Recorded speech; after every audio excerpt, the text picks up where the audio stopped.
What's the deal with off-market properties? An off-market property is a property that is not currently listed on realestate.com or domain.com. Essentially, the real estate agent and the vendor or the seller have decided that they want to keep the property somewhat unknown. So it's off market. Now, there's usually around 4 reasons why a vendor would decide to keep a property off market.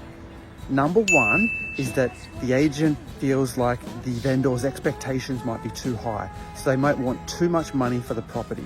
So by keeping it off market, they can put it to their database and they can get market feedback. That feedback they can then go back to the vendor and hopefully bring their expectations in line with the market price. Number 2, there may be a long lease in place.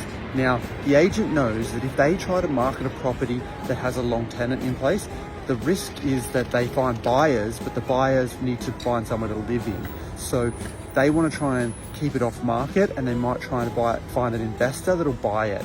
If it gets closer to the end of the lease, then they may say to the vendor, listen, now's the time that we put it on the market. Number 3 is that the property has problems. So there may be structural issues, there may be some issues with water, and they don't want to have to put it on the market because they know that they're going to get a lot of interest from people that are going to just pass on it. They'll go to their database and maybe find someone who's looking for a development site or someone who's looking for something that they can do a major reno on. So by going to your database and keeping it off market, you're saving on marketing costs without that having to go and present what is a subpar property to the market. And the 4th and final one is probably the most legit one.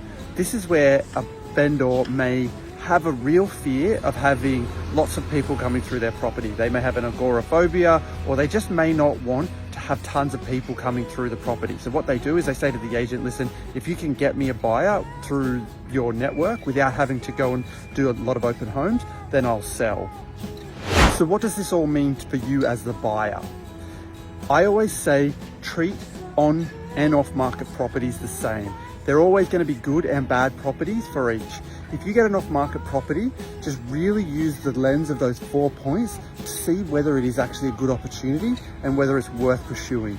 You don't want to go and overpay on something just because it's off-market and you've got exclusive access. You also want to make sure that you're not going and buying someone else's problems and ending up regretting the decision because you wanted that exclusivity. If you're looking to find out more about how off-market properties work and just need a bit of help in buying a property that potentially is on the market, reach out to me today and we can have a quick chat.